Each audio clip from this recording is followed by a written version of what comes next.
Applied biology. ठीक है, तो इस यूनिट में हम आपका अप्लाइड बायोलॉजी स्टार्ट करेंगे।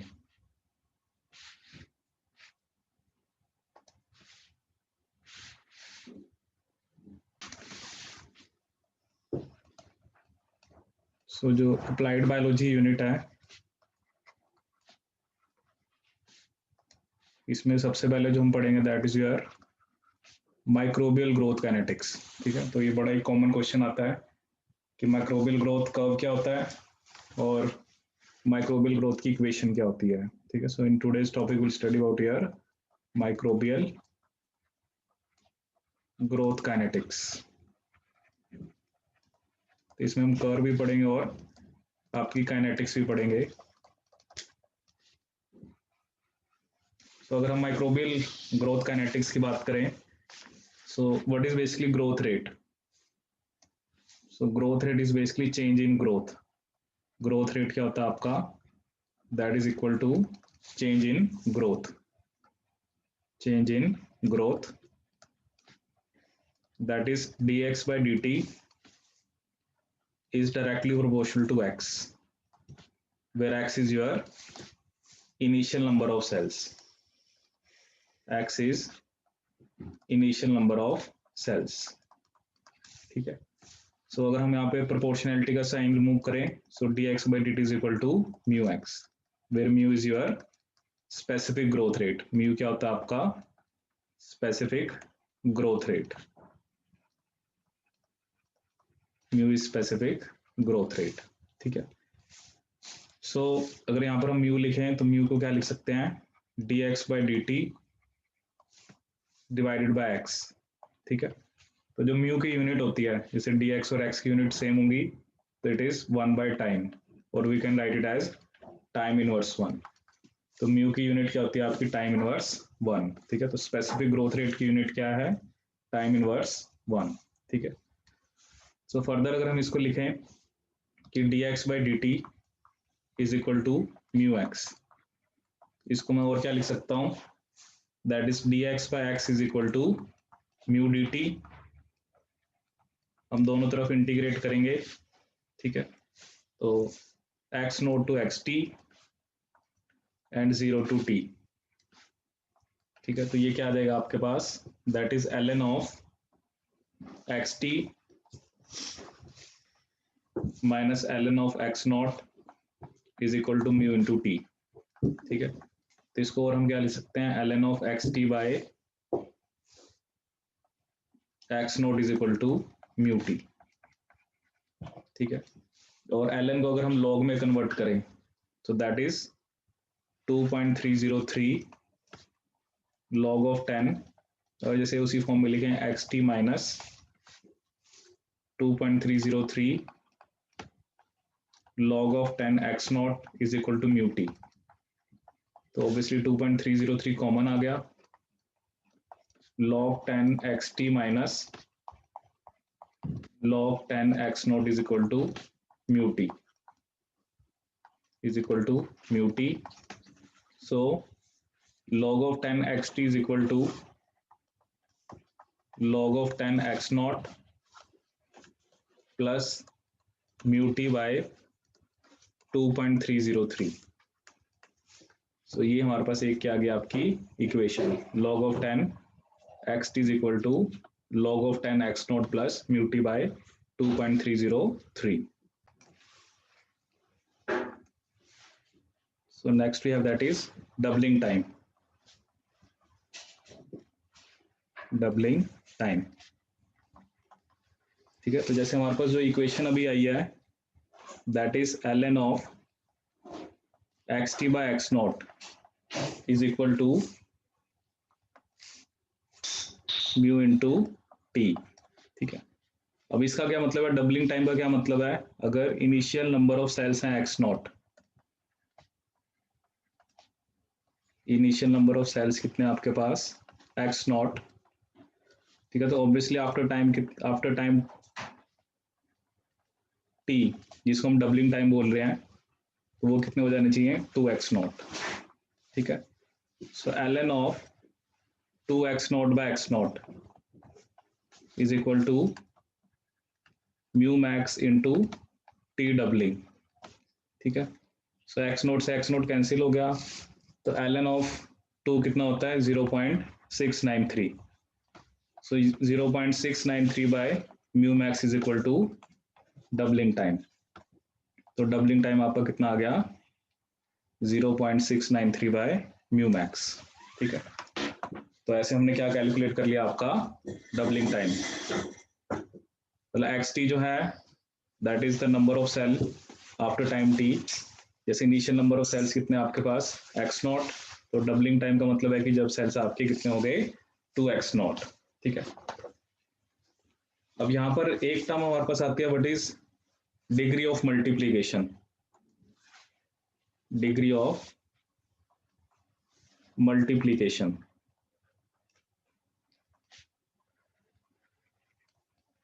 डिग्री ऑफ मल्टीप्लीकेशन, ठीक है। सो जैसे अगर मान लो मैंने लिखा x by x not is equal to 2 raised power n, ठीक है, जबकि n आपका क्या है डबलिंग और जनरेशन, डबलिंग और जनरेशन, डबलिंग और जनरेशन, तो ऑब्वियसली एज वी नो कि अगर एक जनरेशन हुई है तो अगर n 1 है तो ऑब्वियसली x कितना हो जाएगा आपका 2x नॉट, ऐसे अगर n 2 है तो x कितना हो जाएगा आपका 4x नॉट, ठीक है। तो n क्या होता है आपका नंबर ऑफ जनरेशन, ठीक है।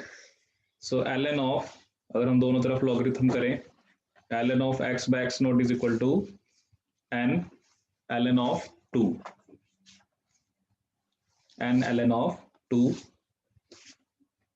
अब इसे अगर हम log 10 में कन्वर्ट करें 2.303 log of 10 x by x not is equal to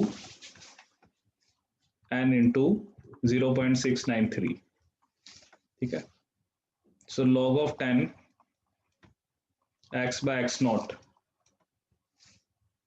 और अगर हम 0.693 को इधर ले आए दैट इज 2.303 बाय 0.693, ये क्या गया आपका n, so n is equal to 3.32 log of 10 x by x naught, तो ये एक तरह से n आपका क्या होता है number of generations, n is equal to number of generations, ठीक है। अभी क्वेश्चंस करेंगे तो आपको थोड़ा क्लियर हो जाएगा, ठीक है।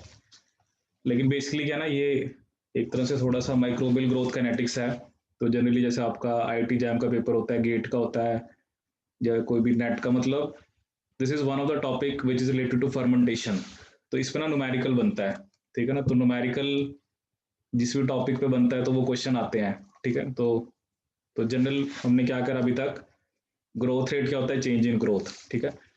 ऑब्वियसली जो नंबर ऑफ सेल्स हैं वो टाइम के साथ चेंज हो रहे हैं, so d x by d t is equal to directly proportional to x, ठीक है। तो d x by d t is mu x, तो यहाँ पर जैसे म्यू की यूनिट्स क्या होती हैं, म्यू की यूनिट्स होते हैं टाइम इनवर्स 1। फिर यहाँ पर हमने क्या किया कि वही जो इक्वेशन थी d x by d t is equal to mu x, उसको रीअरेंज किया, तो d x by x x naught to x t is equal to mu d t, so ln of xt minus ln of x naught is equal to mu into t, so ln of xt by x naught is equal to mu into t, ठीक है। तो जैसे ये जो यहाँ पर step था, यहाँ पर हमने उसका ln को log में कन्वर्ट कर दिया, so 2.303 यहाँ पर कॉमन आ गया, log of 10 xt minus log of 10 x naught is equal to mu t, so log 10 xt is equal to log 10 x naught plus mu t by 2.303, ठीक है। फिर डबलिंग टाइम क्या होता है कि कितने टाइम में वो आपका डबल हो रहा है, so ln of x t by x naught is equal to mu t, initial number of cells जैसे अगर एक्स नोट है तो आफ्टर टाइम अगर हम डबलिंग टाइम की बात कर रहे हैं तो जो भी इनिशियल नंबर ऑफ सेल्स है उसका डबल होना चाहिए, so ln of 2x naught by x naught is equal to mu into t d, तो 0.693 by mu max is equal to t d. क्योंकि अभी हम कर्व भी पढ़ेंगे, तो जब ऑब्वियसली डबल कर रहा है तो हम ये मान के चल रहे हैं कि वो आपका एक्सपोनेंशियल फेज है, और एक्सपोनेंशियल फेज में म्यू किसके इक्वल होता है आपके म्यू मैक्स के। ऐसे अगर हम डिग्री ऑफ मल्टीप्लिकेशन की बात करें तो x by x not is equal to 2 की पावर n, अगर n1 है तो x is equal to 2x nought, n2 है तो x is equal to 4x nought. इसमें भी अगर हम दोनों तरफ लॉगरिथम करें, ln of x by x nought is equal to n ln of 2.303 log of 10 x by x nought is equal to n into 0.693। So यहाँ से n कितना आ गया 3.32 log of 10 x by x note. So these are the number of generations. So next topic we have in this is your mean generation time and mean growth rate constant, कि ये दोनों terms क्या होती हैं, mean generation time and mean growth rate constant.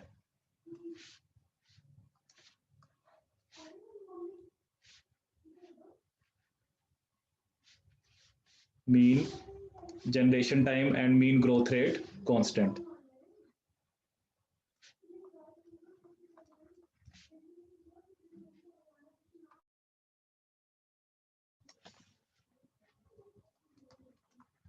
Mean generation time and mean growth rate constant.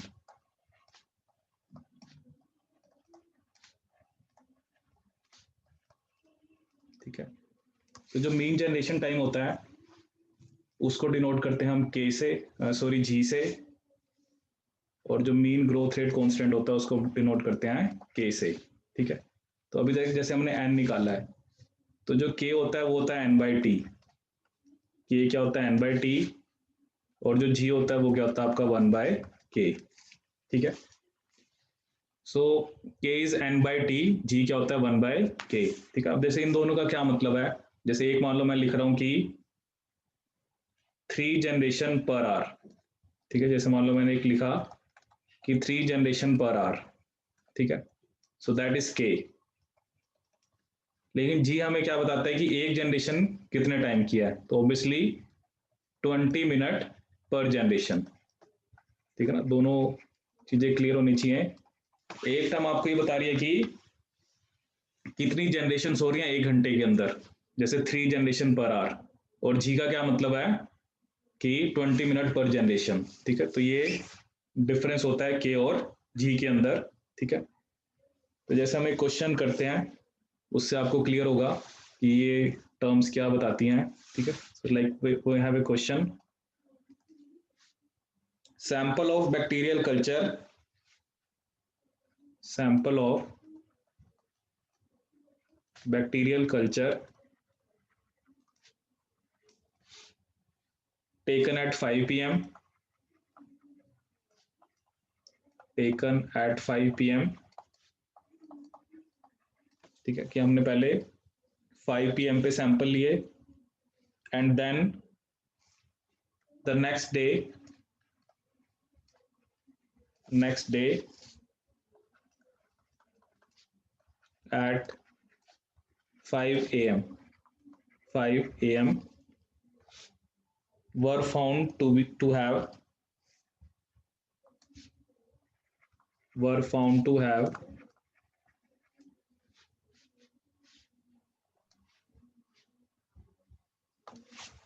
were found to have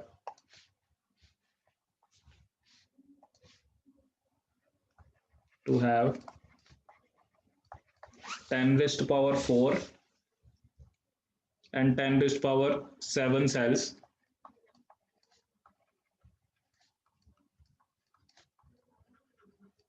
per ml respectively.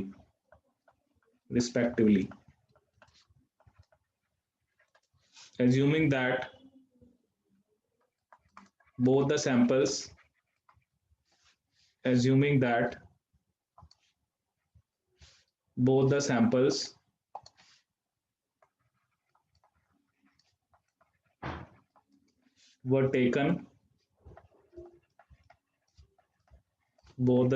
were taken during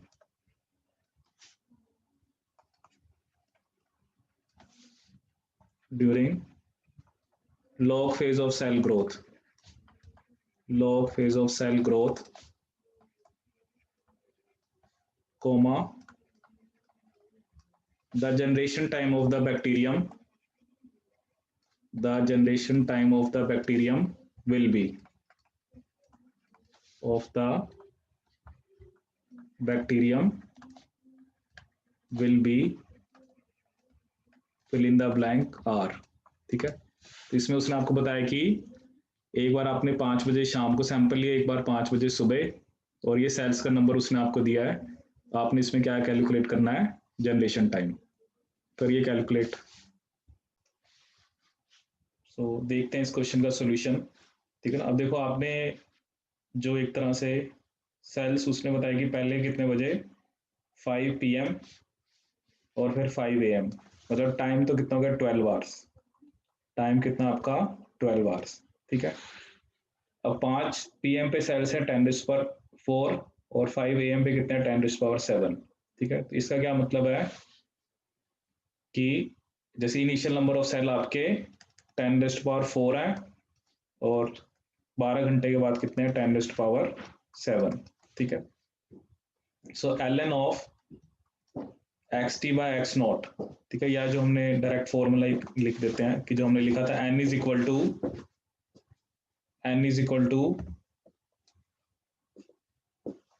3.32 log of 10 xt/x0, log of 10 xt/x0। ठीक है, तो n कितना आ गया, 3.32 log of 10 10⁻⁷/10⁻⁴। ठीक है, तो ये कितना आ गया, 3.32 log of 10 10⁻3। ठीक है, तो आगे ले जाएंगे तो 3 इंटू 3.32 एंड लॉग ऑफ 10 कितना होता है आपका, 1 होता है। तो ये कितना आ गया, 9.96। सो एन को हम क्या लिख सकते हैं, अप्रोक्सीमेटली 10 जनरेशंस, 10 जनरेशंस। ठीक है, अब हमें क्या कैलकुलेट करना है, जनरेशन टाइम। ठीक है, तो जैसे मैंने आपको बताया था, एक तो होता है k is equal to n/t, लेकिन आपका g क्या होता है, it has to be t/n।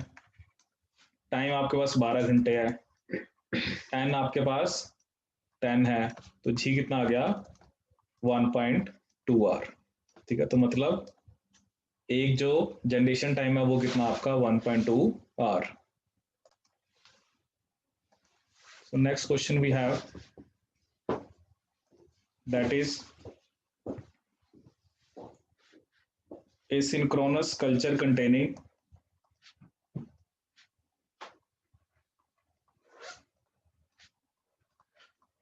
culture containing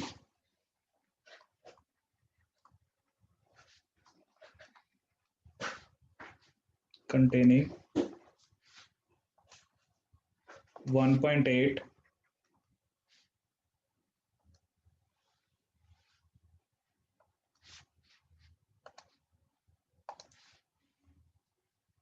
containing 1.8 into 10⁵ monkey kidney cells, monkey kidney cells was seeded into 3 identical flasks, into 3 identical flasks.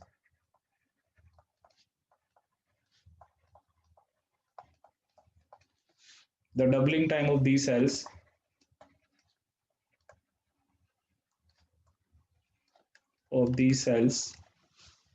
is 24 hour,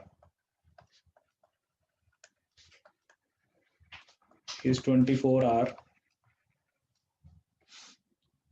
After 24 hour, comma, the cells from all the 3 flasks were pooled and dispensed equally into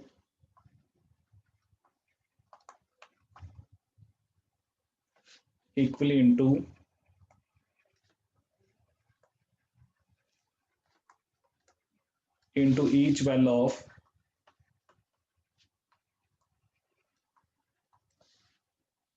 free 6 well plates. 6 well plates.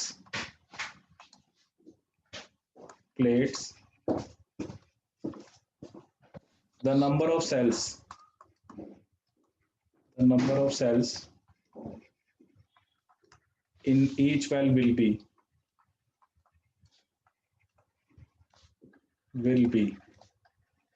fill in the blank into 10 raised power 4.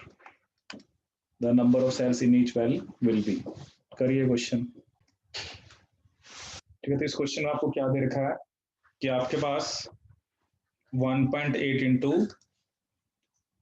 10 raise to power 5 मग की kidney sales है. ठीक है, इसको आपने 3 flask में डाला, तो obviously 3 flask में डिवाइड करेंगे तो 0.6 into 10 raise power 5, 0.6 into 10 raise power 5 and 0.6 into 10 raise power 5. ठीक है, अब डबलिंग टाइम कितना है इसका 24 आवर. ठीक है, तो मतलब 24 आवर के बाद कितने हो जाएंगे ये 1.2 into 10 raise power 5, again 1.2 into 10 raise power 5 and 1.2 into 10 raised power 5. ठीक है, after 24 hours the cells from all the 3 flasks were pooled and dispensed equally into each well of 3 6 well plates. ठीक है, तो जैसे मान लो कि ये आपके पास एक प्लेट है, उसमें 6 वेल है. ठीक है, तो अब आपको 1.2 इंटू 10 रेज़ पावर 5 को 6 वेल्स में डिवाइड करना है, डिवाइडेड बाय 6, तो ये कितना आ जाएगा आपका 0.2 इंटू 10 रेज़ पावर 5. तो यहाँ पर आंसर उसने हमसे इंटू 10 रेज़ पावर 4 में पूछा है, तो आंसर कितना हो जाएगा 2 into 10 raise power 4. So the right answer is 2. ठीक है, तो इसका करेक्ट आंसर क्या होगा आपका 2. So 2 into 10 raise power 4. So एक क्वेश्चन हम और डिस्कस करेंगे, that is based on your yield. ठीक है, तो क्वेश्चन ये आपके पास in an exponentially growing batch culture, in an exponentially growing batch culture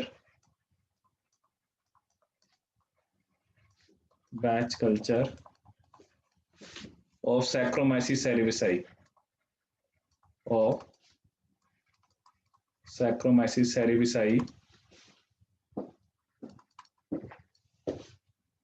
the cell densities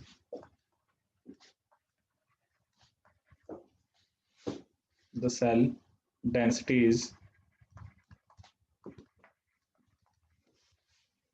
20 gram per liter. The specific growth rate,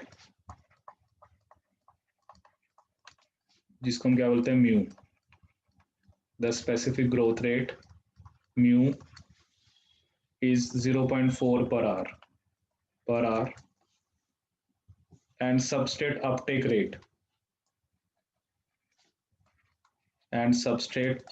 rate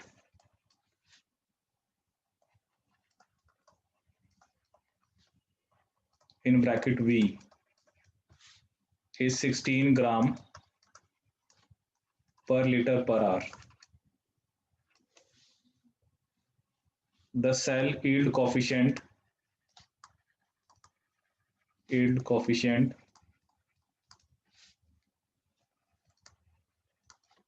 Yx by S will be. ठीक है, तो आपको yield x by S आपको calculate करना है. करिए इसको calculate. तो क्वेश्चन आपको याद रखा है, in an exponentially growing batch culture of Saccharomyces cerevisiae की जो सेल डेंसिटी है वो कितनी है आपकी 20 ग्राम पर लीटर, म्यू कितना है 0.4 पर आवर, और सबस्ट्रेट अपटेक रेट कितना है 16 ग्राम पर लीटर पर आवर. ठीक है, अब यील्ड का क्या मतलब होता है ना कि एक्स बैच का क्या मतलब है कि इतना सबस्ट्रेट यूज हो रहा है तो इतना बायोमास बन रहा है. ठीक है, इसका फॉर्मूला आपने याद रखना है, Yx by S is equal to cell density, जो भी सेल डेंसिटी है, divided by volume into mu. ठीक है, तो जैसे मान लो सेल डेंसिटी यहाँ पर कितनी आपके पास 20, ठीक है।